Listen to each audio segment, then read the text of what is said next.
Que tal, como están? Benvidos a unha nova entrevista, un novo preguntoiro. O Hospital La Rosaleda vende organizar unha charla dentro da súa iniciativa Outubro, mes da concienciación do cancro de mama, unha charla que relaciona o cancro coa nutrición celular activa. Deste asunto imos profundizar agora coa protagonista desta conferencia, coa doutora en farmacia experta en nutrición Yolanda Albelda, que nos acompaña aquí no plató. Yolanda, benvida, moi boas. Hola Silvia, buenos días. Pues Yolanda, vamos a centrarnos un poquito en que nos expliques al principio qué significa la nutrición celular activa, qué relación tiene esto, los alimentos, con una enfermedad tan potente como es el cáncer, ¿no? La nutrición celular activa, o también conocida como nutrición ortomolecular, bueno, tiene muchos nombres, o dietoterapia o nutriterapia, es la nutrición terapéutica que se basa en el poder nutritivo que tienen los alimentos y en el poder terapéutico que tienen los alimentos y basado en evidencia científica. Es decir, considerar que los alimentos pueden hacer, los alimentos de calidad, pueden hacer mucho por nosotros y por preservar y potenciar nuestra salud, ¿no? Y se basa principalmente en considerar esto. Por lo tanto, sería ese poder terapéutico que pueden tener los alimentos. Decías que hay una base científica, porque claro, mucha gente que nos esté viendo dirá, claro, el cáncer, que nunca sabemos muy bien por qué se produce o a veces cómo se puede tratar, mucha gente dirá, no será tan fácil como tomar unos ciertos alimentos, ¿no? No, claro, si fuera así de fácil. Existe controversia, los hay defensores y los hay detractores, los hay que opinan que es una pseudociencia, que la medicina ortomolecular es una pseudociencia. Quien opina así es porque no tiene realmente conocimientos de que se basa en evidencia científica, que está desarrollada desde hace muchísimos años y que apuestan por ella biólogos, bioquímicos, doctores, etcétera. Es decir, gente de reconocido prestigio y que lo ponen en marcha día a día en sus clínicas. En este caso estamos hablando del cáncer, porque la charla fue ayer sobre el cáncer de mama y el día 19 es el Día Mundial del Cáncer de Mama, pero esto se podría aplicar para cualquier enfermedad degenerativa o para hacer una medicina preventiva, porque más vale prevenir que tener que curar. Volvemos otra vez a lo mismo, no quiere decir que por comer de esta manera y solamente por nutrirse de esta manera uno ya no va a padecer una enfermedad, o si la desarrolla la va a curar, pero que nos puede ayudar, sí. Y la nutrición celular activa además aboga no solamente por una corrección alimentaria, que sería el pilar fundamental o uno de los pilares fundamentales, sino que también para la nutrición es muy importante, para este tipo de nutrición terapéutica, la detoxificación. Está muy de moda el detox, ¿no? Ahora todos tomamos infusiones para detoxificar. Bueno, pues habla mucho de la detoxificación del organismo y de la suplementación. Estos serían los tres pilares fundamentales de este tipo de medicina ortomolecular. Hacer una corrección alimentaria, es decir, qué es lo que podemos comer, qué es lo que debemos de moderar y qué es lo que deberemos de evitar, pero que teniendo en cuenta que siempre, antes de sembrar, hay que limpiar. O sea, tenemos que, muchas veces es necesario hacer una detoxificación a nivel de hígado, de intestino, potenciar nuestro sistema inmunitario, equilibrar el pH sanguíneo, etc. Y después suplementar, porque lo que es la nutrición celular activa también considera que a veces es necesario suplementar con nutrientes vitales, con complementos nutricionales que nos aporten más cantidad de determinados fitoquímicos que no son aportados en cantidades suficientes por la dieta. Todo esto supervisado por un experto, claro. Efectivamente, esto sobre todo cuando estamos hablando de un paciente oncológico, por ejemplo, ¿no? Tiene que estar supervisado por un experto o por varios expertos. O sea, la medicina terapéutica, al final, o la nutrición terapéutica es complementaria.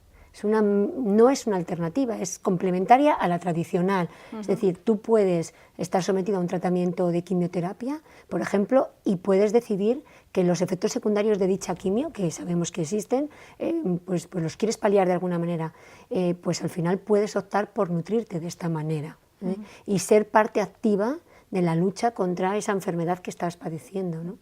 Además hablamos de la nutrición celular activa, tanto en el aspecto de prevenir o ayudar de alguna manera a prevenir una enfermedad, en este caso, como decimos, del cáncer, o también una vez que has sido diagnosticado con esa enfermedad te puede ayudar en ese tratamiento, ¿no? Es un poco las dos vertientes. Sí, claro, sería una nutrición para antes, durante y después. Cada paciente es un mundo. Yo ayer decía, y siempre lo afirmo, que no existe una dieta anticáncer como tal, ni una dieta milagrosa. Existe una manera de alimentarse o de nutrirse, mejor dicho, correctamente y que se adaptará a cada paciente en cada momento determinado. Puedes tener una predisposición genética, porque lógicamente para determinados tipos de cáncer, bueno, como para todo, pero en este caso la genética juega un papel importante y tú puedes tener esa predisposición genética que si de alguna manera intentas llevar a cabo un estilo de vida adecuado, con una alimentación adecuada, gestionando el estrés, haciendo deporte, evitando una vida sedentaria, evitando el sobrepeso, tú puedes mantener las células cancerígenas un poquito a raya. Si en cambio tienes esa predisposición y te pasas con todo esto o haces una vida en la cual pones en riesgo todo esto, lógicamente tendrás más predisposición de que tengas un cáncer, ¿no? Las células cancerígenas se forman en todos nuestros organismos y hay millones de reacciones que nos predisponen a tener células cancerígenas, pero después es verdad que se produce una muerte celular programada, es decir, las células que de alguna manera se salen de su sitio, mueren de una manera natural y además tenemos un sistema inmunitario que nos ayuda a luchar contra eso. Vamos, por lo tanto, a ayudar a nuestro sistema inmunitario a que sea capaz de luchar contra estas células alteradas, ¿no? Y que no se reproduzcan y pasen de madres a hijos esa alteración que al final se va a convertir en un cáncer, ¿no?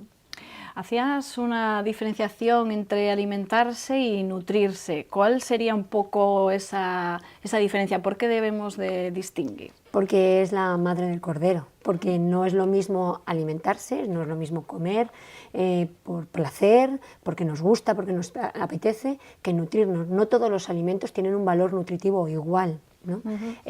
Todos no nos sirven igual y luego estaría también la situación de que todos los nutrientes no se absorben de la misma manera, lo que os decía antes o lo que te comentaba antes de la detoxificación. Si yo no tengo un hígado que sea capaz de realizar una detoxificación apropiada, si no tengo una mucosa intestinal y una flora intestinal que sea capaz de degradar los alimentos y que se absorban con calidad, muchas veces ya nos podemos atiborrar a vitaminas que nuestro organismo no las va a asimilar. Y todos conocemos pacientes gorditos o sobrepesos que tienen anemias o que tienen carencia de calcio o que están siempre pues, muy enfermos o con muchísimas enfermedades, ya no solamente colesterol, etcétera, sino que tienen otras carencias. Y porque en la antigüedad sabemos que todos asimilábamos o se asemejaba el estar gordito con tener salud. Hoy en día se sabe que no. Es más, existen estudios en los cuales hacen una relación directa o establecen una relación directa entre el índice de masa corporal de una persona y el riesgo de padecer determinados tipos de cáncer, como por ejemplo el de mama, ¿no? Y sí que es verdad que los ayunos controlados y ya no digo una delgadez extrema, pero estar en un normopeso e incluso, bueno, pues ahí nos evita de alguna manera el que tengamos determinados tipos de enfermedades degenerativas, cardiovasculares, etcétera, y entre ellas el cáncer y determinados tipos de cáncer. ¿Crees que la gente en general está preparada para asumir que con ciertas prácticas, como lo que nos estás contando, se podría de alguna manera, como tú nos explicabas, ayudar un poco al cuerpo? O a veces nos dejamos ir y decimos, bueno, es que contra estas enfermedades no hay absolutamente nada que hacer, si te toca, te ha tocado, pero no sé si la gente se puede concienciar un poco o que puede comenzar a hacer este tipo de... A ver, yo creo que cada vez hay más divulgación y cada vez se considera y se tiene un poquito más en serio todo esto. Por ejemplo, uno de los factores causantes del cáncer, que siempre se ha considerado como una causa principal, era el tabaco, ¿no? Sobre todo de los cánceres de vías aéreas superiores y respiratorias y de estómago. Actualmente al tabaco se le concede un 30% aproximadamente como factor causante, ¿no? De diferentes tipos de cánceres. Otro 35 estaría distribuido entre genética, exposición solar, virus, metales pesados, contaminación atmosférica, y el 35% restante depende de la alimentación, de nuestro estilo de vida y de la alimentación. Es decir, estamos hablando de un porcentaje muy elevado. Y esto cada vez existen más profesionales que lo tienen en cuenta. A veces hay un choque entre la medicina tradicional y este tipo de medicina o medicina complementaria, que no debería de existir, porque al final es complementar una a la otra. Y yo creo que al final es una actitud, ¿no? Tú, supongo que cuando te diagnostican de repente un cáncer, ¿no? Y de un día para otro la vida te cambia absolutamente, tus prioridades, y tienes dos opciones. Porque además también existen muchos tipos de cánceres, ¿no? Pero si te diagnostican un cáncer importante en un estadio ya avanzado, con metástasis, y a lo mejor hoy en día además los médicos te hablan con mucha sinceridad, y el oncólogo te dice pues que es muy difícil de tratar, que vamos a empezar con una quimio o con una radio, que después veremos si se opera o no, que la prevalencia, tú ya empiezas a investigar por tu cuenta, empiezas a meterte en internet. Existen dos aptitudes, ¿no?, ante esta noticia, y es decir, quiero vivir y quiero luchar y quiero ser parte activa de esta lucha, o me dejo llevar y me olvido, y bueno, pues que me den la quimio que sea, y ya veremos, ¿no? Existen muchísimos profesionales con muchísima formación que cada vez están incorporando más todo esto. De hecho, algunos de los hospitales más grandes del mundo, como Monte Sinaí o Anderson, en Estados Unidos, ya desde hace años tienen una unidad específica de nutrición oncológica donde contemplan todas estas terapias. Es decir, participan psicólogos, participan entrenadores personales, participan nutricionistas que ponen en marcha esta nutrición de la que yo estoy hablando. No es algo que alguien de repente un día ha querido decirlo y ha dicho, no toméis esto porque produce cáncer. Existen estudios a favor y aparecerán, y de hecho aparecen personas que defienden precisamente lo contrario, porque también existen estudios en contra, ¿no?, dependiendo de quién lo realice o cómo lo realice, pero que hay una evidencia científica, la hay, y que existen testimonios. Yo no sé si tú conoces a Odile Martínez, ¿no?, por ejemplo, está muy de moda porque ha escrito varios libros. Ella es una doctora de medicina familiar que con 32-33 años le diagnosticaron un cáncer de ovarios con metástasis. Se lo autodiagnosticó. Ella acababa de ser madre hacía poco y sintió que algo sentía mal o que no iba bien en su organismo. Se lo palpó, fue a los compañeros del hospital, oncólogos, y le detectaron un cáncer de ovarios con una metástasis ya importante en diferentes órganos. Al principio se hundió, es médico, sabe lo que eso suponía, y además le hablaron con toda la claridad, y de repente dijo, pues voy a luchar, voy a ser parte activa de esta lucha. Ella ni era médico ortomolecular, ni se dedicaba a este tipo de medicina, ni era médico de familia. Entonces decidió luchar contra ello porque tenía que vivir. Empezó a documentarse científicamente. O sea, ella empezó a acudir a charlas de profesionales de diferentes ámbitos y empezó a coger aquello que le convenía más o que a ella le convencía más, y empezó a documentarse científicamente. Como médico que es, empezó a ver estudios sobre por qué comer unos alimentos y por qué no comer otros, y decidió llevarlo a la práctica. Le dieron su primera sesión de quimio, con pocas esperanzas, pero decidió hacerlo, y al mismo tiempo cambió su estilo de vida y empezó, ella es vegetariana, y comenzó a partir de ese momento a ser vegetariana, y en 4 o 5 meses remitió el cáncer totalmente. Hoy en día sigue, esto fue en 2010, hoy en día sigue vivita y coleando, está ahí, sigue impartiendo talleres, haciendo medicina preventiva, y ayuda a muchísimos pacientes con su experiencia personal. Primero porque es médico, y segundo porque ha vivido un cáncer en primera persona. Bueno, los datos que nos apuntabas son para tener en cuenta, porque quizás sí somos más conscientes del peligro que supone el tabaco, pero no con los alimentos, no tenemos tanta información quizás, ¿no? Entonces no sé, la gente se estará preguntando, ¿pero qué alimentos son beneficiosos para prevenir, o una vez que te diagnostican cáncer, pues para ayudar? No sé si nos podrías dar algunas Sí, pautas. Bueno, como yo decía ayer, intento ser lo más didáctica posible, pero la célula cancerígena le gustan unas cosas y hay determinados factores que hacen o que predisponen a que ella se nutra más, que crezca más, que se reproduzca más y que sea más perjudicial para nosotros.